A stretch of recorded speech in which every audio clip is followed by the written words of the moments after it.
Hey guys, welcome in. Super glad you're on here. Chat is open, so join us in the chat. Tell us where you are coming from today, please. That's good to see everyone. We'll get started here in just a second.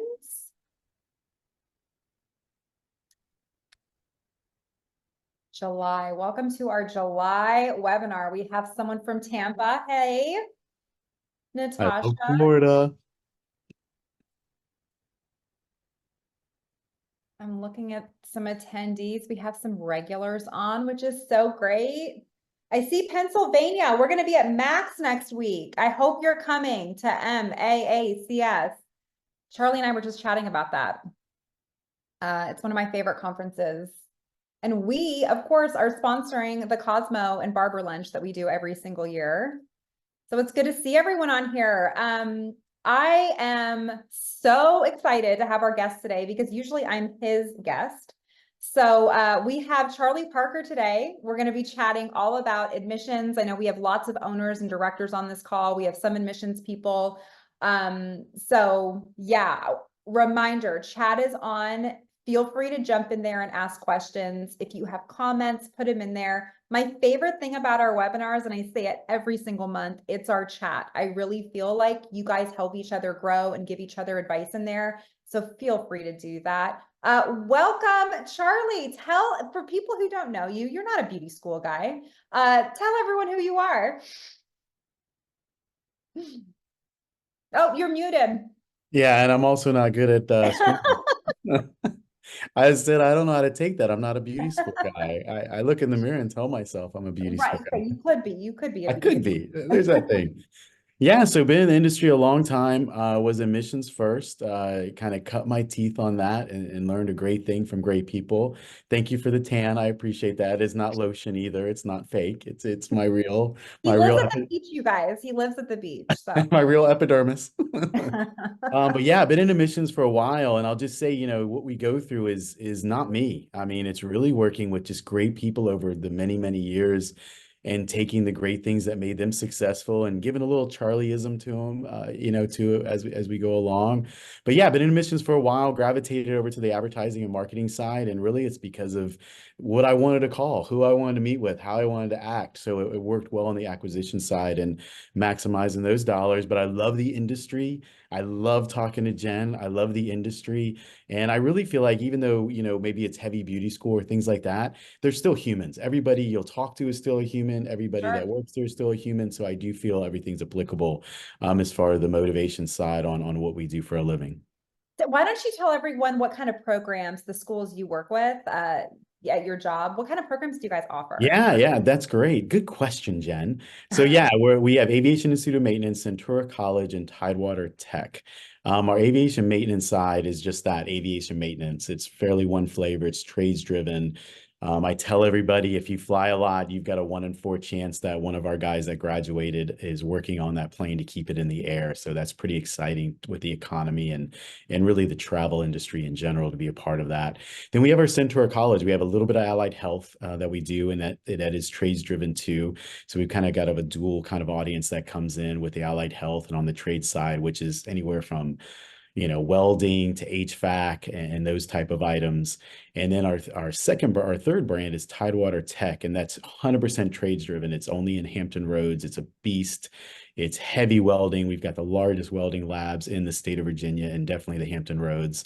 And they are driven automotive, carpentry, welding, we mentioned, HVAC. I mean, anything you see with dirty nails and people elbow deep into something, we're training those guys and getting them out there and doing it. Got 20 campuses across the US. Our aviation brand is spread out from the Pacific to the Atlantic. There's 15 of those schools, like I say, spread out. And then our Centura and Tidewater Tech are centralized to the Hampton Roads. And we've got 4 campuses on the Centura College. And we have one beast, Tidewater Tech. So what we have in common with the beauty industry, Charlie, is we're all in the trades. And it seems like a lot of the people we attract to go to, whether it's a beauty school or to go to school for HVAC, sometimes it's not your typical traditional student coming straight out of high school. It's that second career person. It's the person who is doing something they're miserable with and they want something else for themselves. Is that kind of what you're seeing as far as enrollment goes? Yeah, I mean, timing's great for anything trade driven right now. Coming Sure. out of COVID, we did some branding on being essential, and that really is even carrying us into 2025 with that. So I think people are realizing that they still need air conditioning, they still need cars, they still need to fly places, they still need haircuts, they still need to Yeah, look beautiful. sure. Um, and I think the timing's right for a lot of us in this brand to really give back to the community in a different way. And I think the narrative is changing too from those that don't understand what we do from a traditional standpoint, and they get it now. And there's a lot of voices on social and things like that. So timing's right, being prepared we were, and I'm sure everybody on this call is.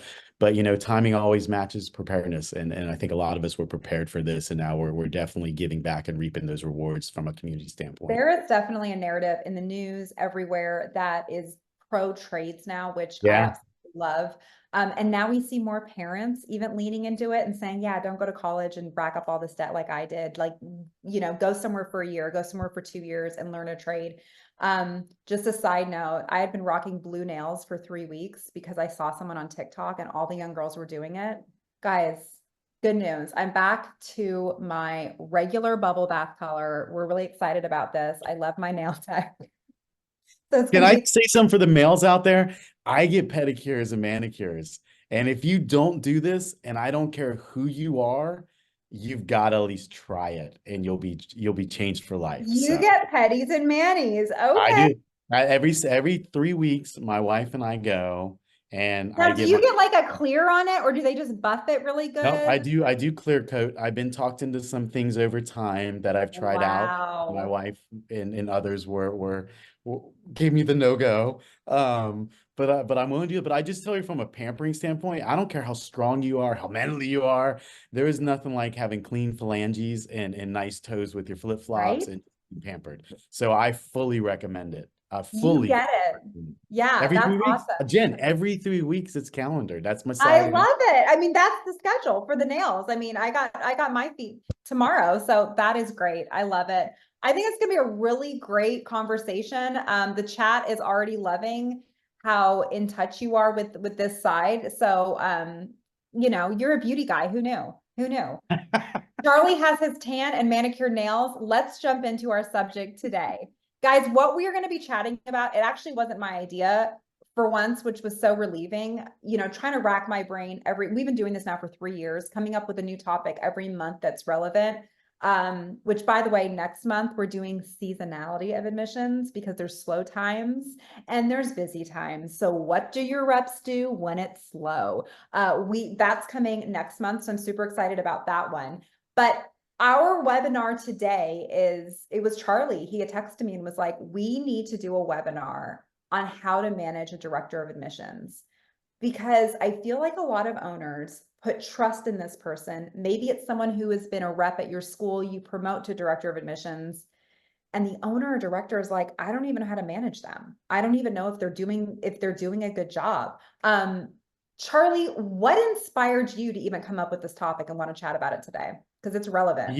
We've been doing a podcast together. I don't know if you guys realize, but Jen's kind of a big deal, and we've been doing some podcasts together, and we go to conferences, right? The CQ, Yeah. the FAPS, the C-SPAN, the Max, and those type of things. And I always felt that it's missing out, like that tactical side. I think we understand it, but do we understand it deep enough? Because again, if I can go into this a little bit, Jen, I believe there's three types of DOAs. There's an emotionally driven DOA.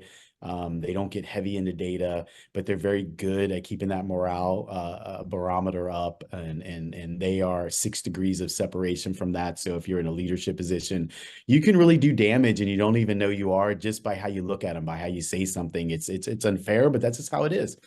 The other DOA is very data driven. They can be almost too much transactional and things like that. But you have to understand that, and you got to have someone on your team that isn't that, right?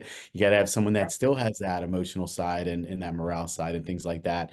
And the third type of DOA, which I think is the absolute best DOA, is somewhere in the middle, that over time of being an emotional rep, they've kind of gravitated with the data side. And so they're right in the middle, right? They've got the emotional shoestring, so they know how to deal with the different personalities and different driving factors and things like that. But then they have the data side to create that narrative, to create an emotional, inspiring, whether it's bad information or good information, it doesn't matter, to deliver to the reps and things like that. And first and foremost, if you're campus president or campus director or something like that, you guys work together on that, because a campus director, just by walking back there, or even an owner that walks back there, it's like, it's not good cop, bad cop, but it depends on the timing of it, how you talk to them, how you do some things. There's so much psychological effect to a rep and a DOA that transfers onto the call, because that's your face right now, right? There's the one that's delivering it. They're the ones that get in the cadence of discussions and rapport building.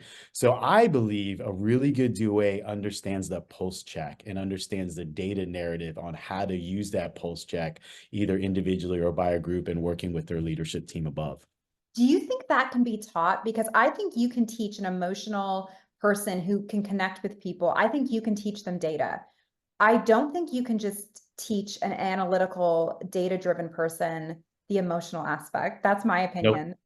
You 100% not. Like what your maker gave you. Like, Jen, I can't put your enthusiasm in the way you present some things in a bottle that's right, given to you. Not everybody's suited for emissions too, right? You've got to sure. be so deliberate in your hiring.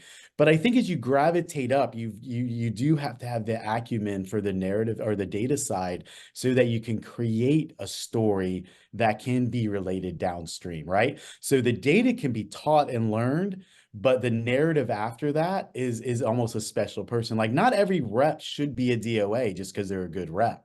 We're I will. definitely going to get into that today. Let's hold Okay, that for sorry. a second because I'm always pushing no, it. I know you want to jump ahead, but no, you're absolutely right about that. What I will say, because one of the questions, and it's one of my first questions to you, is schools are facing so much turnover in admissions today. One, I want to know your opinion on why that is. And then I want to chat about where to find people for that role, because I think sometimes we do look for someone who is numbers driven and data driven, but I don't think that is necessarily the right fit, because you can't teach people skills. Like you can teach Right. people, basic mirror and matching and showing them videos by Tony Robbins, but at the end of the day, you know how to talk to people or you don't. Like that's how I feel. So I would love to hear, first of all, why is there so much turnover? Yeah. Because we're desperate. I Why? think we're desperate for foreign bodies, and we're being, challenged on a run rate or challenged on a start, and we may be down on staff, or there's too many leads, we're not getting to them all. So we get desperate and we just hire humans. And I think, one of the things that we're trying here, and we're not immune to this. I'm not saying like these are things that we do. These are things that keep me up at night and I try not to do. We're trying to Sure. build bench strength here for this very reason, for reps, because I think 45% turnover that we have here. I personally think your best place to hire reps, bring them as a receptionist first. Build your bench on reception. They learn a little bit about the job. Which by the way, beauty You- schools have, you guys have a salon and spa, with your students. So they easily could go, sit at the front desk and talk to guests there. Yeah. I mean, when you're out, look, I mean, when you're going to, if you go out for dinner, if you go to a bar, we've talked about this, Jen, offline, Mm. waiters and waitresses. This is a great place to find those. You can't Yes. create that. Enterprise rental car. I'm always dealing with outstanding customer service and pretty pal customer service. But the outstanding ones, I'm getting their card. I'm putting them in my pocket. I'll give it to the school and say, hey, please reach out to this guy. This may be a great career move for him. So you're always on with admissions and hiring, and you're always looking for talent. You can't wait until there's a problem and then look for talent. You've got to Yeah. build that arsenal and build that kind of bench strength, so you can promote either from within, or you're bringing people in at a level where you can see who they are and then move them up into the right area, if that makes sense We to you. can teach people paperwork, you guys. You can teach people how to create a contract. You cannot teach people skills. So that is something I know Charlie and I talk about all the time. And Mhm. Jen, good reps and good DOAs suck at They suck paperwork. at paperwork. You Yes, have to know that there's going into mistakes it. all over it. Sure. I have CDs that pound on DOAs for stuff that, look, man, they're not good at that. This is what No. they're good at. That baggage, you have to understand and put things around them to take that away from them, right? I mean, I we're in agree. false start. Like, take the obstacles away. They've got baggage, they're emotional, they're going to be in your office all the time, they're going to be manic sometimes. Mhm. You've got to understand who you're dealing with if you want top talent in your admissions I area. love that you said that because I think some people want to hire a director of admissions and just leave them alone. And the fact is, they are going to be in your office. They are going to have opinions. They're going to say, hey, I saw our Facebook ad and it sucks. This doesn't look like our student. And you need to listen to them because Yeah. they know they're actually meeting with the students. Like, I believe admissions directors should have a seat at a marketing table. I've been preaching that forever. And I think schools fail in that area. But why are people quitting? I think they're quitting because we're holding them to this data standard that they just, or we're holding them to this like paperwork and, and honestly, it's pay. I think it comes down to pay a lot It's of times. pay. It's yeah. I mean, sorry. If you notice, Jen and I get going, and I did have We an get energy break, fiery. Jen. So no, I mean, because I'm so like when you look for a rep or a DOA that's going to become a great DOA, you have to look at the whole package of what you're looking for. If you're looking for a data analyst guy, that's not a DOA. No. They need to take the data and create a narrative, like I said. But the biggest thing why people leave is pay, unappreciation, and they Mhm. think they're a cog in the wheel. And if you don't have your acquisition team or your marketing team, or your social team, or anything you're doing with admissions for a clear transparency of understanding, they feel like they're just a silo and they're unappreciated. So they have to understand that because guys, they have to talk to them. They have to understand what they're dealing with from the channels that they're coming in on so that they can change their cadence. They can understand how they were brought to you, how they can talk with them, those Yeah, type of things. I do see a question to understand life capacity. Do you mind if I address that real quick? sure. So life capacity, I mean, the old days was a year and a half. We used to say that all the time. That's the shelf life. Either you're moving up or moving out. Like once you're at a year and a half, you know where the dead bodies are. You're jaded. You know the other departments and your own perception of them and your feelings about them, which affects you when you're meeting with potential students and things like that. So I would say the best thing you can do for capacity is not worry about capacity. Treat them well. Mhm. Treat them like humans. Treat them as part of the academic. We do something here that we just started 3 years ago, and not just started 3 years ago, but 3 years ago. And it's a DOE DOA event where we bring academics and admissions together to talk shop. In fact, the person that runs the education arm, they meet with admissions people. I meet with the education arm. So we can talk to them about run rates, about gross net pack, how to use Campus View, how to understand your classes coming in. How can you help admissions from not a just a transactional setting, but knowing the life in their shoes or something like that. And I will tell you, it's been the best thing we've ever done from a campus culture perspective as far as start rate goes. If you guys don't know what start rate, that's your yield from the Sure. applicants you take into who starts school. We have seen a tremendous impact. And one thing I believe in, Jen, is admissions is charged with inquired application. That's their job. Application to start is the campus. That's your CED, your leader of academics, your FA, and your DOA. That's a barometer of the campus putting their arms around the applicant and making them feel welcome, making sure they understand that and bringing them in. And that is a campus barometer app to start, not an Nurture admission them to barometer. start. Yes. I'm with you on that. And I think what I've heard over the years that I'm honestly sick of this narrative is education saying you enrolled people who weren't ready. I had drops because of admissions. Admissions is supposed to bring people in. You're supposed to keep them. Who is ready? I mean, seriously, the old adage was time and money. That's the obstacle. It's not. You got an educated buyer, you got social, you got all these competing. These guys have to get up, take a shower, put clothes on, get in their car, fight Mhm. traffic, Mhm. worried about how they're going to buy lunch, maybe from a money situation, and meet with an admissions person for an hour. If they get to that school, we owe it to them to be as committed to them as they were to get to that place. Agreed. You know what I Yeah. mean? That type Oh, of thing. yeah. Yeah, that's exactly how I feel. Okay, good discussion. If you're a beauty school and you need an admissions rep, if you are looking for an admissions director, sure, you can hire someone with experience, but honestly, go to Sephora and go to Ulta and find you a hungry salesperson who knows how to talk to people. They're working there because they love skincare, they love makeup, they love all things beauty. Ask them to work for you because they're working weekends and they're working nights and they want the 401k, the benefits that your school might offer. So that's right. I'm like, go find someone who's selling makeup. Yeah. They're gonna Thank make you.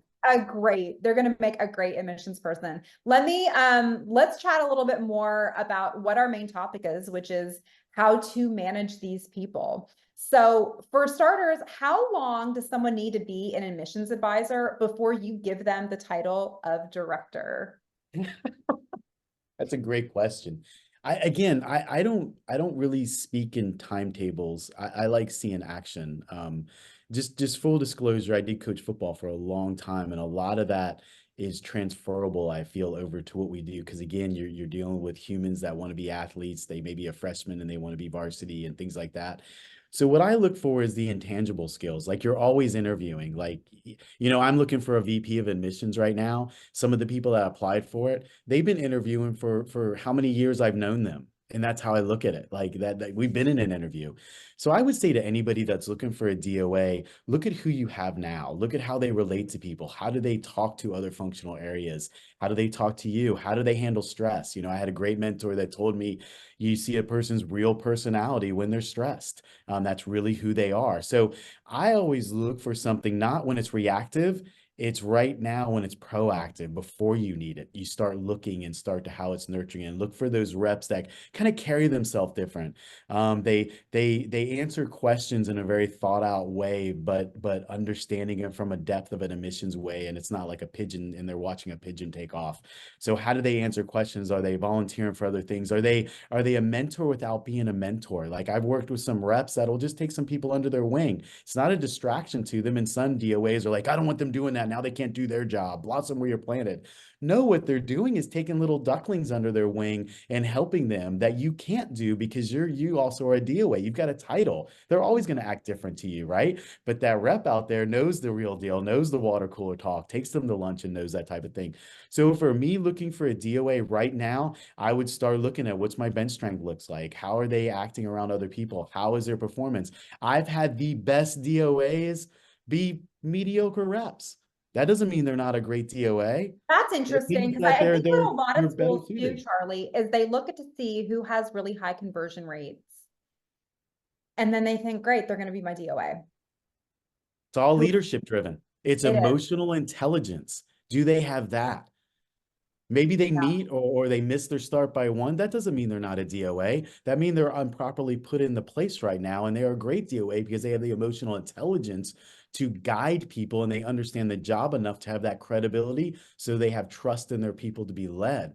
But the old adage of just take your best rep and make them the DOA is not correct. I've seen it fail too many times. And I think let's chat about that for a minute because Becky, who I adore, she's a corporate director of admissions for a chain beauty school, and she said that top performers are usually not the best leaders. I agree with that. Listen, I'm going to be I'm an extremely self-aware person. I'm going to be honest with you. Back in the day, I was a waitress at Cracker Barrel. I was a server for 7 years, put me through college.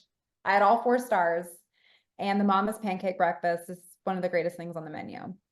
It comes with 2 pancakes, 2 eggs, your choice of bacon or sausage, and then your choice of hash brown casserole, fried apples. So that has nothing to do with the story. But the story is I was a really good server. Like I was phenomenal. I knew how to turn tables. I could read people. I knew who wanted to talk to me. I knew who didn't want to talk to me. I know the person that wanted my background story about the fact that I was in college and the person that wanted to be left alone. I mean, I was one of the highest performing servers there. My upsells were always good. Was really good at getting them in, getting them out. Like never took breaks. I worked 12-hour shifts. I say all that to say when they asked me to be a trainer, I did it for a day. And then they were like, you're not trainer material. And I couldn't do it. I even told them, I was like, I don't want the red apron. By the way, if you go to Cracker Barrel, it's all brown aprons. If you see a red apron, that means that they're a trainer.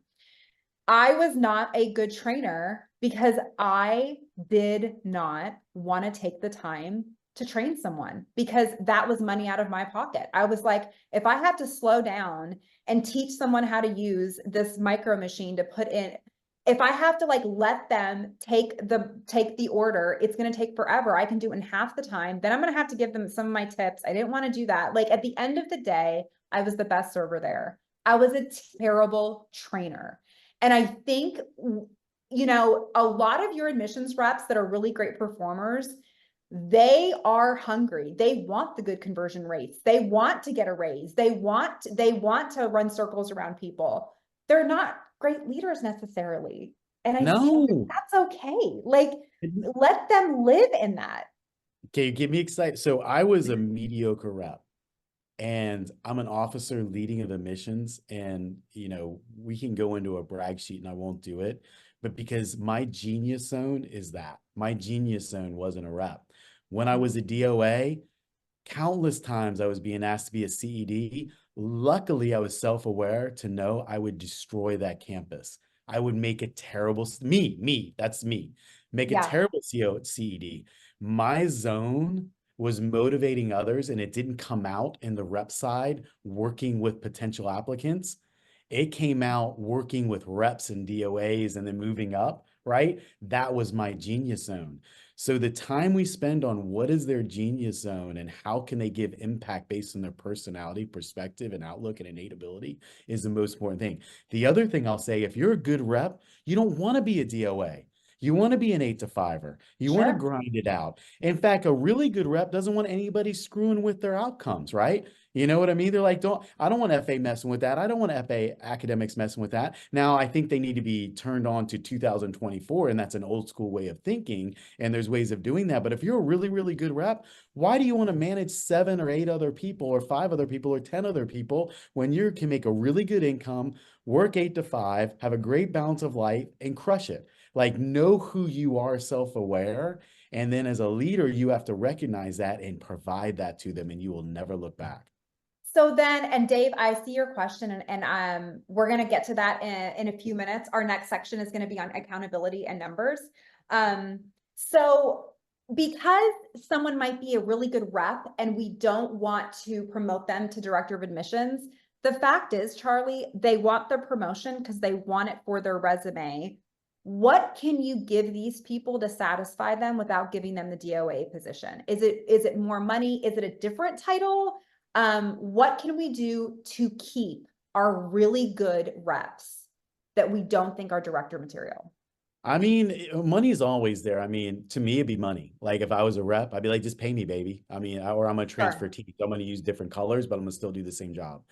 In admissions, and people have a different opinion on this. My opinion is I don't care what program you're selling, I can walk into any school and be an outstanding DOA. And some reps are like that too. So I think money is always there because that's an appreciation barometer, right? You give them a raise and in 4 months they're going to ask for more. I mean, it's just gone, right? So I think in a tactical way is rewarding them with time off, rewarding them with accolades, rewarding them with, I believe in a Monday through Friday schedule for DOAs. Monday is your vision day. You look at last week, then you see what has to be done this week, and you meet with the whole team. Sometimes you pull back your Michael Jordans and stuff like that, and maybe have some special things for them. Tuesdays one-on-ones. Don't do data in one-on-ones. Put your feet up and see how they're doing. Look in the whites of their eyes, see how they're doing, and maybe use some data. But one-on-ones are meant for you and that person to get along. Wednesdays are your scrub day, your NSR day, whatever you call them, where you're reviewing the applicants. Thursday is audits. Friday is what I'm getting to, Jen. Friday's that day. Have your top performers sprout their peacock wings, I say it. Let them train the other people on different topics. Have them do that. Have them go to a conference, right? Have them do some Yes. certain things that are not just with a headset on and you cracking the whip to get them to get more applications. You'll have more, I feel, and it's by experience in my world, you get more out of that than just either paying them long or knowing that their shelf life is only a year and a half. And Yeah, those people need that. You'll be amazed at how many DOAs you'll get tractions with by just taking them to Crackle Barrel for lunch and telling them how good they are and not it's bringing true. up anything else, just saying, how are you? I Yeah. just went to our Vegas campus. Our top performer is at that Vegas. And I told her, if you don't take a vacation and have a 4-day weekend at minimum, I'm going to come here and punch you in the throat. I didn't literally say punch you in the throat. And my point was, is you're getting burned out. You're doing all this. I saw the bags under her eyes. She's trying to run around and do everything. And I'm like, reward yourself. Go get a manicure. Go get a pedi. Take Mhm. time out for yourself. Come back rejuvenated. But we get selfish. We get stressed. We've got run rates. We've got start numbers. We Yep. forget that side of us that can bring it to us. So there's so many intangibles. Like right now, we're in fall start for us. Every week, I'm sending a letter on Monday. They get it Tuesday. I'm sending pizza. I'm sending Red Bulls. I'm sending little movie things that they can take an hour and a half and just go into a classroom and watch a movie together. I'm trying to do things because I know the grind. I expect the grind, but I also making sure they appreciate and understand that I know I'm recognizing you from that perspective. And it's not Those are the things. necessarily just the grind, it's the rejection. Like Yes. if you have a 10% conversion rate, that's a 90% I'm not ready to enroll right now. That's a lot of no's. That's like going into a bar and hitting on everyone in there and everyone reject, maybe one person, Yeah. yeah, here's my number. Like that, surely that's gotta hurt your feelings at They're some point. swiping left on you all day. Yes, You know what I mean? And you're like, constantly no shows. You build this relationship with someone and then they drop and they don't show up for their FA appointment. Like I am telling you, and I've done a lot. We've talked about this a lot on our webinars. If you're a regular, the mental health of our admissions directors should be top priority in your school. They get so much rejection. They are well, constantly getting hung up on. and I'll hit you with this. We spend so much time as a leadership team worried about our students and retention and treating them better Yeah. that we forget about our internal people. And we should put the same effort into them. Upward mobility. I have a lot of reps that just want to learn new skills, right? They want to understand that. We old school, oh my gosh, this means they're going to do, 75 calls and not 200 calls. No, that's the wrong approach. Let them do that. Give them other outlets to do, and they come back so rejuvenated. And like I say, the peacock feathers, if they're not out and you're seeing all their colors because they're put away, you've got a problem on your hands. You got an emotional problem that's going to affect the inquiries that they're dealing with. If you have multiple reps, I also love the idea of giving them all areas of specialty. So like one of them is going to be your CRM expert, and they are going to be the person when new people are trained or when someone else is coming over needing to learn something, they're your go-to CRM expert. You have someone that is like knows everything about the education. They know how to upsell programs. They know how to chat about the ins and outs of the curriculum. They're your in your admissions department, they're your head on education. And I think we always look for like, oh, they want the director level. Just give them a specialty. Give them like director of education within the admissions department or something like that. That gives them some sort of ownership. Maybe it looks like they're specialized in an area for their resume if they want that. But I think sometimes we just are like, yeah, you're converting well, you can be a director, and we're not thinking of everything you just brought up. I want to chat about accountability, and Can I then say I one want, more quick thing, yeah, Jen? go Because you for it. love me and Go USA. There's two Guys, things I'm that wearing this for the Olympics. It's coming up. I learned this from someone else. He would ask reps when they go to a family reunion, how do you describe your job? And how they answer that, he would make a decision on what he's doing well and what he was doing bad in that way on motivating them for what their job they really have. So that I thought that was interesting. Oh, I like that. The second thing I would say is reps do not have an 8-hour threshold of grinding on the phone. I always say you've got 6 hours. I don't smoke them if you got them. Take your lunch, take your breaks, walk around. But everybody has their areas of that. So as a DOA, you've got to be careful on how they use that 6 hours. But at the same time, don't demand 8 hours because that's what they're getting paid. You Mhm. have to just recognize the talent you have. If you're an athlete, when they're winded, you take them off the court for a little bit so they can have some breath and then you put them back out there. Too many times schools are stressed for their needs and not the rep needs, right? We don't want the applicant to have our needs, they want their needs. So we have to recognize it when they have to take a breath, and it's okay. Take a break for a second. I understand that, that type of thing. Sorry. I just Yeah, really value the people in our world more so than their output. I think that's great. And Lydia, in the comments, we welcome you taking a vacation. Next month when you come on here, I want you to tell me where you went. Tell me you went somewhere for the weekend. We need to prioritize ourselves, or we can't be good in our roles. I always say like, because it's funny. I was on the phone with someone the other day, Charlie, and they were like, I can just tell you love your job just by the way you carry yourself on LinkedIn at events. Like you can tell you love your job. how do I get to that place? And I was like, take some vacations. Like Nick and we're going on our summer vacation next month. We're going for 2 weeks. Like I really prioritize, I was just at a conference in Orlando and I left early to go to Universal Studios To with get my your Mickey ears on or whatever you did. exactly. So I really do like, I have a great work-life balance. I love my job and I'm good at my job, but it's because I take time to get the blue taken off and get bubble bath. Mm. All right, let's chat about accountability. Um, when it comes to goal setting, who's making the start goals? And if you don't know how beauty schools work, generally they have a monthly class start. So in like December, they'll be like, this is our goal we want to enroll 10 a month. Sometimes they'll throw a number out. I hate that. I like to be a little more strategic. I like to look over year. I like to look at how much are we spending on marketing? How many leads are we bringing in to even realistically reach that number? Like I like to be a little more strategic. A lot of beauty schools aren't that strategic. They're like, oh, just start 10 a month. When it comes to a DOA, is that their job? Do you do it together with an owner? What are your thoughts on that? Yeah, I do it collectively. I believe in full transparency, not only from a budget perspective. I don't believe in, this is our financial budget, but we're going to give them a 15% higher, because you want to drive them a little bit more, that type Yeah. of thing. So I believe in full transparency. I do believe that part of the DOA's job, and there's a good question on smaller teams and things like that that I'll get to, but I do believe that the DOA, once you're involved in that, when we have 5-week starts, so I'll put it in our kind of world and see if it resonates. So at the 5-week start model, we have what's called census period. So the starts on Monday, and then we have a 2-week period where we want to lock them in, and then we release Title IV funds after 2 weeks. So what I ask is the week before that census period is we call it gross, and we can get into this later when we talk about data, but I want every rep before that start is closed out to understand what's up for the next start, and you take into consideration their past performance and things like that.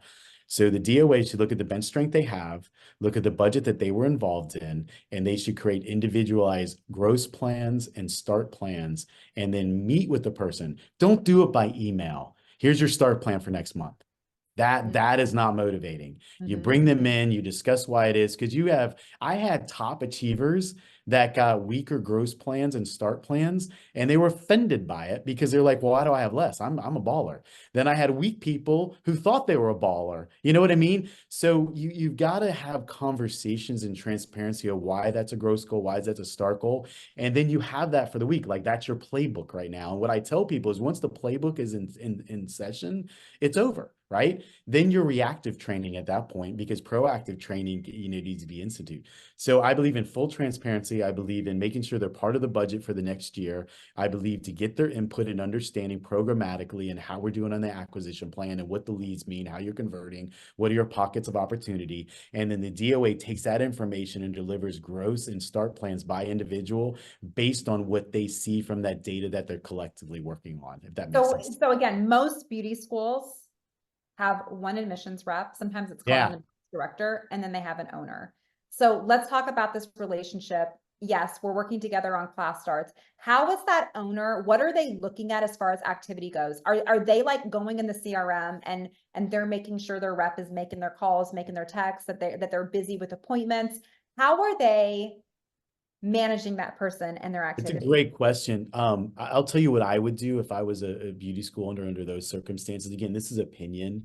This is not meant ego do it this way. It's not meant that I do it this way. It's great people I've watched and are successful. So just know that it's not coming from the ego standpoint. I would say first and foremost, if it were me, I would hire a dialer. I would spend the extra money and hire someone to bring in interviews. Or if you're online, maybe it's a different way. And I'll tell you why I say that in a second. But I would free that person up as a closer, so to speak. They're the person that meets with them in the interview, that meets with them face to face and that type of thing. And I think that can free up some things. It's worth the extra pennies you're going to have. It's going to pay its rewards and revenue and probably even the EBITDA because of the margin that you can control by acquisition, by slowing down that spend. And if anybody wants to reach out, they can, and I can explain that a little more. If you're under the situation where you don't have that luxury, the owner they just have to understand they're part of that. They're part of that drive. And if I was an owner, I would look at two things. I would look at inquiry to application from a conversion perspective by category. If you're working with an agency, I would want them to show me on the direct, right, the paid side. I would say, okay, what are you spending money on? Let's look at it by monthly, by sourcing category, and let's see how that's converting and how much we're spending on that. But that's the only thing I would look at as an owner. Then I would also look at start rate. I would look at app to start and say, okay, I would still look at the category. I would look at the gender mix, the geo, like there's zoning involved and things like that. Okay, so who is actually starting school based on that full funnel from top of funnel down? Mhm. And how can I maximize that? Because you've got one person, you've got Mhm. one flavor that's delivering that. And so I would only look at that from an owner perspective. I would want that one person looking at the journey, the inquiry appointment set, the appointment set to interview, the interview to app, right? That journey in the conversion, and then have dialogue with the owner once a week, or something like that, to understand what they're seeing, understand what you're seeing from a higher level from the Inc2 app based in the categories. And then in the middle, you can be there from a good executable tactical campaign. Does that make sense what I'm saying?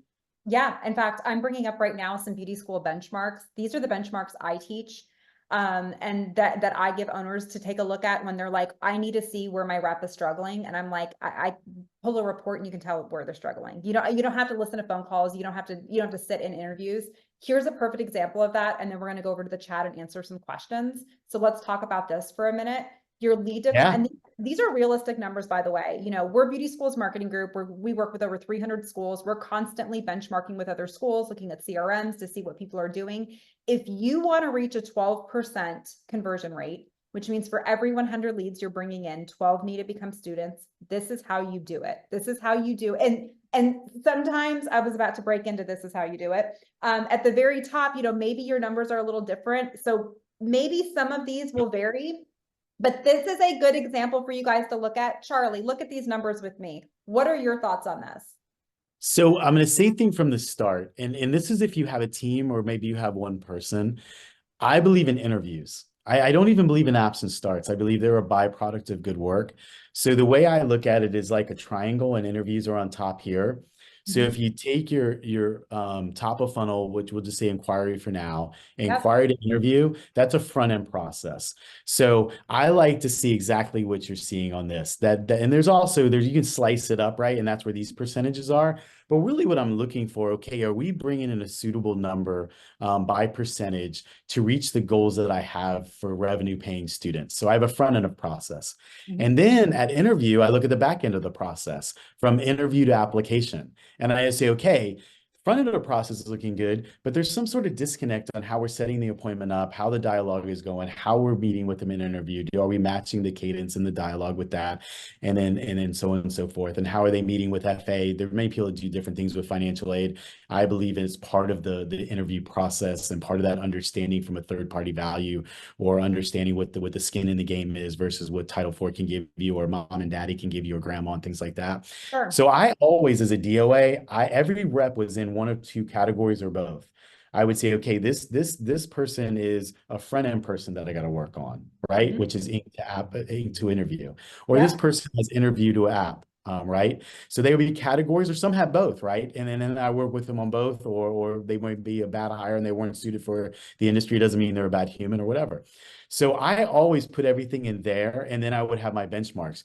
So what I'd say when I look at this is, first of all, you got to understand where your benchmarks are. So I would take about 3 years of data if you have that at your ability. And I would love to help someone with that, or even Jen help with that. And okay, let's slice this data into bigger chunks, and then we can micro into it. The problem with some people is they micro first and then look at it as a big chunk. So take it as a big chunk from inquiry to app, and then cut that into two sections: Inc to interview, and interview to app. And then say, okay, what's our median, right? What's our median percentage, and how are we doing, and where should we be at? That's your watermark, right? Then you take that watermark and you work backward into the funnel that I'm talking about, which is Inc to appointment set to interview, blah, blah, blah.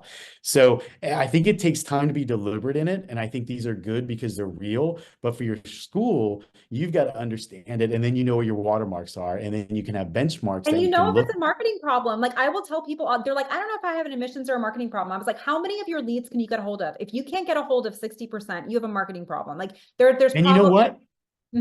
No, please, I gotta cut. You never cut Jen off. For all of you listening, never cut her off. So I did a boo-boo No, there. I'm coming sorry. off, you're fine. But it's because admissions is not involved with the acquisition team. There is something called rep fatigue that goes underappreciated by many, many people. Mhm. Rep fatigue is real.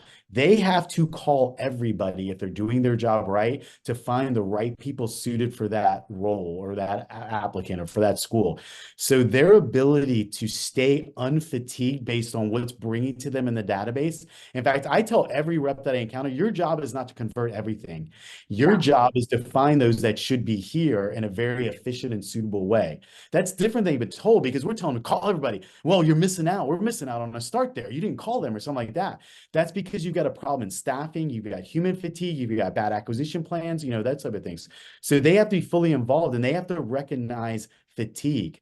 I have done left. I'll just use a great example. When I got here, I stripped down and I saved $2.5 million in that year on our spend. And we were spending, you don't have to do the math because there's other spend, so I won't tell you what our EBITDA is, our income.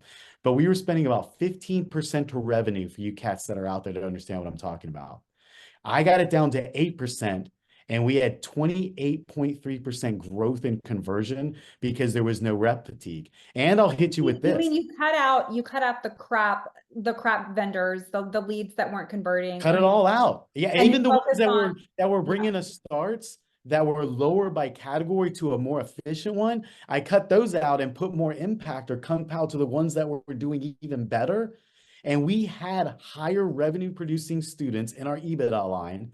The margin opened up not only from spend, but also from rep FTE spend. I was doing less with more. And I'm not perfect. I learned this from many, many people, and it takes a No, that lot makes of sense. people. Yeah.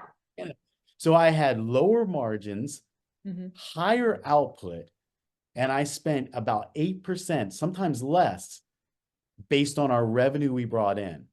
And we increased, I'm going to tell you like this, we increased our EBITDA by 57% when I got here to the time we sold at the end of 2003 to a new ownership group.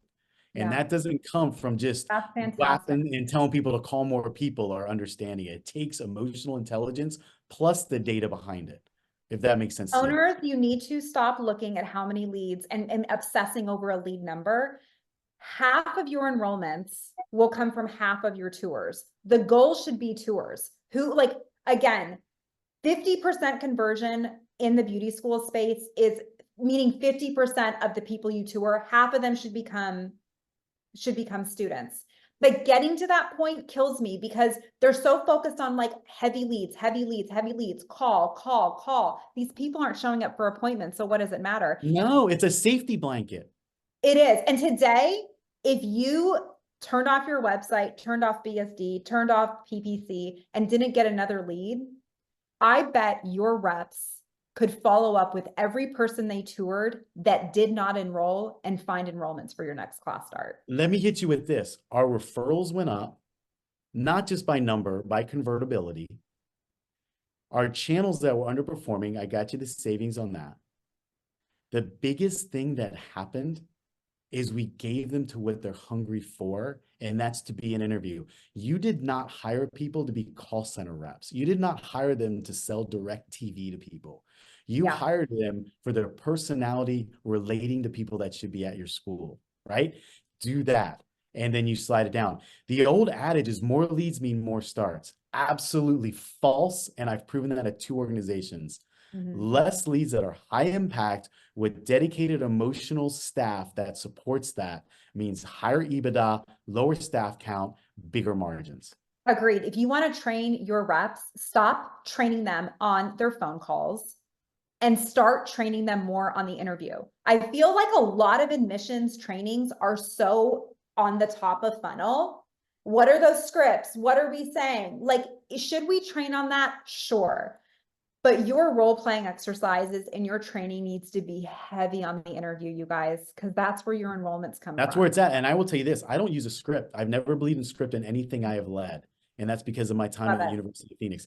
I believe in honest, ethical, and don't put the company in danger, and empower that human to do the job that they've been tasked to do, not to follow a script. So they're a monkey on the phone that it can just be held to a script, right? Because those questions are different. Every individual has a different need. Every individual has a different call sequence and question sequence that they're going to ask you. That person has to have the ability and the trust from the organization to be ethical and honest and deliver that without a script being involved. The other thing is, I'll say this to Jen, and she knows this. I do a podcast, and I purposely don't do pre-planned questions because it's inauthentic. They've had time to think about it. They have a time to address it. I want their authentic answer, not something they prepared to because they want to look better or different or whatever it is. Same Sure. thing for rep. You want their authentic self to come through. And for those owners that are going, yeah, you did that, but I bet your attrition went high. Our retention went higher. Our attrition came down. So Mm. all metrics supported not having this big net with dolphins and hubcaps and all this other stuff that reps have to pull through to get to their tuna steak. All that stuff we shoveled, and everybody was scared, and it worked. Mhm. And we were sold for a very good multiple because of that. And it's I love because of it. You innovation come as with a wealth of knowledge. I know our attendance is sorry. loving everything you're saying. I want you to jump in the chat right now and let's scroll up together. Can you scroll with me? Because I can't. I'm gonna scroll with you. Okay, we have let's go. We had Lydia telling us she needs a vacation and Chelsea telling us she goes on one. Chelsea has never in 3 years missed one of my webinars. And even before I started working here, Chelsea was watching my webinars with Lead Squared years ago. Like, she's an OG. I just have to give her a shout out. I appreciate you, Chelsea. Jessica asked a question and let's move down from there. Okay. Do you want me just, I want you to comment too, because I cut you Let's off once. go and let's do it quick because like we're down to 10 minutes All here. right. What about mode meeting? The red is fine with status quo. Fine. Be status quo. If they're only one rep, you got a problem. But if they're status quo, you have to understand some people are built for that. Get the status quo out of them. If you don't, you're going to get diminishing returns, and now they're going to be your worst rep. So you've got to have the right bench. When you're on a basketball court, you don't have a bunch of Michael Jordans, LeBrons, or whatever, and arguably you can put your own name down there. You got to have supporting cast. You have the guy that's better on defense than offense. You got to have the guy that passes the ball. Your team needs to be made up to deliver your goals. Okay, I did that fast. Okay, Becky asks a question. Can we talk about the fact that beauty schools typically don't have a set DOA? And we talked about this. It's one rep who has the title of director, and it's the operations director or owner who manages them. So I feel like we hit on that pretty well, Becky, chatting about that. So it is going to be either the owner or director of a school that does manage the one admissions person. And if you care about it, you're going to ask real people like Jen to give you some information on how you can change your personality with doing that. People, be deliberate in it. Don't just bark orders if you're in that role. Jessica, how many starts should an admissions rep be focusing on at a time? I have a thought on this, but my thought I'll is say this: you got a budget and you got to make that start. I mean, if I'm going to expect the basketball player that averages 3 points a game to do 20, you're setting yourself up for failure. You've got to have the team match the output that you need. Now you can stretch them, but you have to be worried about diminishing. You're dealing with humans, you're dealing with emotions, you're dealing with home life, you're dealing with, kids, you're dealing with all this stuff. So you've got to make a plan that's suitable for them. And then you, as a DOA or an owner, have to say, okay, what pieces of the puzzle reach the goal that I really need for my financial responsibility to the school. So there is no set number, but you also can't expect someone to make 20 points a game when they've only made 3 points for 2 years. That's my take. Charlie, I think at the end of the day, even though it's July, you're going to need that enrollment in November. And I'm really getting sick of owners living class start to class start. That's not how you build a school. That's not how you build a reputation. Enroll people when they're ready. If someone came in to meet with me today and I was pushing them for August because God knows I need my August class start, but that person's a better fit for an October class start, wait. And I hear that a lot too with kids who graduate high school. Some of them want a summer because their friends are about to go off to college. They deserve a summer. They deserve it. Give them their last summer. In fact, talk them into enjoying one last summer before they start. I feel like we in these schools live class start to class start, and it's desperate. And because it's our selfish needs, Jen. It is. That's all it is. Selfish needs. And so you know I'm gonna what? say 2 things. Start them when they're ready. They won't drop out of school and they'll be a happier student. Go ahead. This will be quick, Jen, I promise. If you don't know what a Yeah. dual run rate or even a triple run rate is, feel free to reach out to me or ask Jen, and I'm more than welcome to talk to you about that. But if you don't know what those are, you should. If you don't know how to manage a high school program in an efficient way and not have a 32% start rate or a 25% start rate and having a start rate that's similar to an adult start rate, reach out to me. There's things you can put in place, but you have to be patient and deliberate with it. For and Amy asked a really good question. And Amy, it's good to see you on here. I just had a call with you last week. For multi-owned schools, do you have one DOA? Okay, this is normal, by the way. We have a lot of beauty schools, Charlie, chain schools. It's usually about 3-4 locations. So usually they have a rep at each location. Do you suggest having one DOA over all of those locations? Or do you think you just have an admissions person at each one and they just answer to their director? And then of course they have a team meeting. What do you think? DOA necessary? I think it depends on the human capital you have. If I was just looking at this and didn't understand anything else, I think the DOA needs to be 90% strategic in that situation and 10% tactical. I think the people at the individual schools should report up to that DOA, and they should be 90% tactical and 10% strategic, and that DOA should be involved. Okay. Does that make sense? Yeah, absolutely. Okay. What should they say when trying to convince an applicant not to wait to enroll and start? What should they say when trying to Well, you convince? lost me when you said convince, because our job is not to convince them. Our job is to work with the workable, and the ones that are committed to us will be committed to them.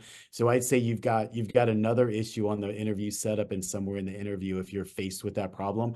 I have never sold anybody on starting school. It naturally happened organically the way we train our interview process, that you don't have to, do 3 trial closes and then you go for the app close and things like that. If you're not doing an interview correctly, without that happening organically, then you need to look at your interview and your cadence and how you're talking to the person, because that should not be an issue. Let's talk about FA. God, With love. I say that with love. Alicia, I love your question.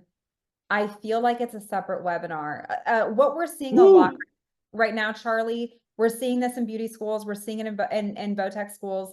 A lot of schools now are having admissions be more front end FA, and official packaging and disbursement of funds is going through FA director. I think there needs that. Honestly, that's on my list of webinars I want to do. Yeah, I'd love to be a part of it. You want, but you're also a compliance too. You got to think about compliance in that, and that puts my radar up depending on your compliance. Listen, I've talked with every auditor in the space. I've talked with the lawyers. What I am seeing is you can help someone.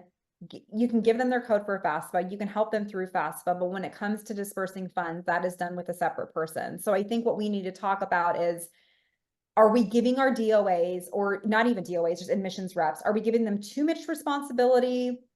Yeah. I like this direction, but I think it's only a direction if you have a call center. I agree. I'll just say this 2 things. I love you, Jen. I'll say these 2 things. An admissions person, if they're really, really good, they're terrible at financial aid. If you have a really, really good financial person, they are not meant for admissions. But where schools fail is soft skill training in financial aid. That affects everything. And we 100%, which is why they're giving it, by the way, to but you're addressing a Band-Aid and not the real problem. The real problem is the inability for good intensive training like we do on the admissions side with FA, because the training in FA is, here's the process, follow it. And then it becomes the IRS. The relationship does start at admissions. I am pro admissions helping with FA to a point, before I just handing off this baby that like you have nurtured and met with, handing it off to someone. Yes, they need training. I agree. Stuff. But it's a grad team. It's a grad team. Yes. It's not a handoff. I think here's the problem, is that beauty schools are putting too much on their reps. You have this person doing high school visits. You have them doing event outreach, all the call center stuff. I mean, all the booking of appointments. Then you're having them do in-person interviews. And this is how most beauty schools run. And then a lot of times they're doing the financial aid with them. And then they're nurturing them to start. I'm sorry, if your class starts aren't hitting, it's because of that, what I just described. Yes. You got to open up the purse string, owners. You're going to see rewards in your EBITDA. I'm going to say it like this. You're having a pole vaulter try to play basketball. These people have subject matter expertise innately and nurtured that you're trying to get too much of your nut with one person. You know what I mean? You're trying to get too much from them and they are not suited for that. And you're having diminishing returns. You got to pay the money, have the right people on the right seat. What is their genius zone? And you will get revenue and income from that. It's just scary to think that way when you're trying to maximize something out of one person. That's my feeling on it. And we are going to stay on 5 more minutes because we have more questions and I want to make sure Sorry. we answer them if everyone's good with that. I'm sorry, is that good with you, Charlie? Good. 100%. I'm cutting you Okay. off, so I feel I want to bad. stay on. Yeah, if you have to go, I totally understand, but I do No, want to answer your good. questions that you have here. So let's go. Jessica, thank you for another question. Should an interview not be a phone call, but a tour to begin with? We are calling people to set in-person appointments. And we are texting people if they're not answering their phone call to set in-person appointments. And we are doing everything short of showing up at the house to get them to come into our school, especially with beauty schools. I don't know how your schools run, Charlie, but that is how beauty schools should be running. We want them to come in. So yes, you want them on the phone call. And by the way, for your show rates to go up, you have to build a little rapport on the phone. So we aren't just calling them and saying, I'll get to you. No, we are No, calling, you know what I mean? Like we're building a little rapport, we're asking some personal questions, and then we're pivoting that to a tour. But our call center team or you are not calling them just to set an appointment.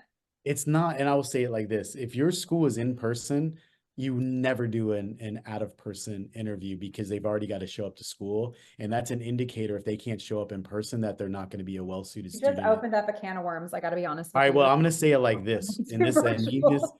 I mean this with all the love in my heart. The appointment set is failed because one, we try to get an application before the interview. The sale on the appointment set is for them to come see you. You don't even have to talk about the school. They got to want, and I'm going to say it again, get up, take a shower, get dressed, fight traffic, come see you. They have to want to see you. You have to have something unique about you that you're leaving with them so that they can do something that they may decide they don't want to do in 5 minutes because they got some other competing things. Your only job in that appointment set is for them to come see you. I had great reps that never talked anything about the school. They talked about them in 5 minutes, left them with a nugget of why they could come see them. Because think about it, they're humans. Humans want to hang out with people they like. They want to Yeah. hang out with people they're attracted to. They want to hang out with cool people. You have got to be the cool person for them to get in their car and come see you. But don't make the mistake. That's the only thing. The interview takes it from there. The tour, the great school, the delivering on promise. The appointment set is for one thing and one thing only, for them to co see your beautiful face. I love it. Love it. Corey asked, and I'm going to give you top level answers here because Corey, sounds like you just opened up a school. What advice do you have for an owner just opening up the doors? And I talk with new beauty school owners pretty regularly because we run Beauty Schools Directory, the #1 online directory of every beauty school in the nation. There's about a couple thousand beauty schools in the nation. So I talk to a lot of new schools pretty regularly. I would say 4 or 5 times a week. What advice do you have for an owner just opening up the doors and starting from scratch with the operation? My one piece of advice for you is to be realistic with your numbers. I think a lot of owners think it's going to be really easy to get people to enroll in your school. I get that you're excited, and maybe you know someone who's extremely successful in this. The average conversion rate in this industry is 10 to 12%. And that's with financial aid. And when you're just opening up a school, you don't have FA for 3 years. So you are competing against schools who do have FA. Realistically, you're going to need 100 leads to even get 10 enrollments. Realistically, for every 100 people who visit your website, 3 are going to fill out a form. We just have to be realistic with the numbers. That's my piece of advice. Do you have anything to add to that, Charlie? Yeah, you're going to get a lot of opinions on how to do something. Use your gut and rely on Mm. people to give you information that's helpful and prudent. Don't be stressed on 1 month. Be stressed on building a good plan and a good 5-year, 3-year strategic plan. And third, and probably the most important thing is just know you're investing in people. This is a people business. You're not selling sweatshirts. You're not selling a commodity-based thing. people matter internally and externally, like the inquiries first, and just understanding what you're getting into. And focus on the education. You want Yeah, referrals? Focus on your education. We that can does itself. let it sell itself. My goal for you is to never spend $1 in marketing again because so many people are recommending your school. That's the goal of any person running a school. Zero acquisition cost. And we have 2 more questions I'm going to get to. One is, do you think text or call is better? I think both are great. However, you can get a hold of them. That's my answer. The only thing I would say is have a good cadence based on your maturity window. Right now, I know that 39 days are maturity window. After that, it's a very low performer and I don't get them. So I have a cadence with call and text for the first 14 days and then the 15 to 39 days. The other thing as an owner, you would want to understand is what's your propensity, and we're going back to paid leads. I know for a fact that anything over 21 paid leads per week per rep is diminishing returns and I'm wasting my money. So I keep the barometer on paid leads at about 2021, and unpaid, I don't throttle back other than lowering the paid side. So you have to know some data before you can make that decision on execution. And people are 180% more likely to text you back if you call first. So Proven. call first. And not a text like, hi, I'm Charlie. I'm with X school. Love to talk to you. Talk to them like you would talk to your best friend that you haven't seen Hey, in it's Jen. Saw you're interested in Cosmo. How Bingo. exciting. How long have you been Yeah. thinking about a career in beauty? Let's just go with some really great rapport building questions. But they are more likely to text you back if you call first because they're afraid you're going to call them back. All right, last question. Yeah. Here we go. How do you manage issues between advisors? I feel like lately my time gets filled with personality conflicts instead of growing the school. What do you got, Charlie? Welcome to the world of education. It's people. You have invested into a people first, externally and internally, and all the personalities that go to this. Usually when personalities are showing their ugly head, I have found that either there's a lack of transparency, so the individual has filled their own narrative with what they may not know, and it's made them frustrated. So transparency is a driver of that. Secondly, is the person is not in their genius zone and they're being asked to do something that they innately can't do, and they have too much ego involved to say that. So you got to make sure they're in the right genius zone. And thirdly, you're asking people to do something like, and as example, scoring 20 points a night when all they've done is played really good defense, had 10 steals, and score like 2 points a game. You're asking them to do something that's not appropriate for what their subject matter expertise is. Those 3 areas I find to be a frustration and usually what shares its ugly head or shares. You like taking people off site? Do you think sometimes just getting them out of the school? Always. I take people for lunch, especially you can look in their eyes. You reactively, it's when it's a problem. Proactively, they start to dress different. They start not to talk more. Their eyes are different, stuff like that. Take them out to, we're going to use a Crackle Bell again, get some biscuits, get some applesauce. Don't talk about work. Look them in the eye and go, just say, how you doing? And shut your mouth. And if it's silent for an hour, that's on them. If it's not silent, then just listen. And don't use, I mean, this is me and I'm feeling like I'm so egotistical. I'm not. I'm just telling you what I have learned from so many people being a bad employee too.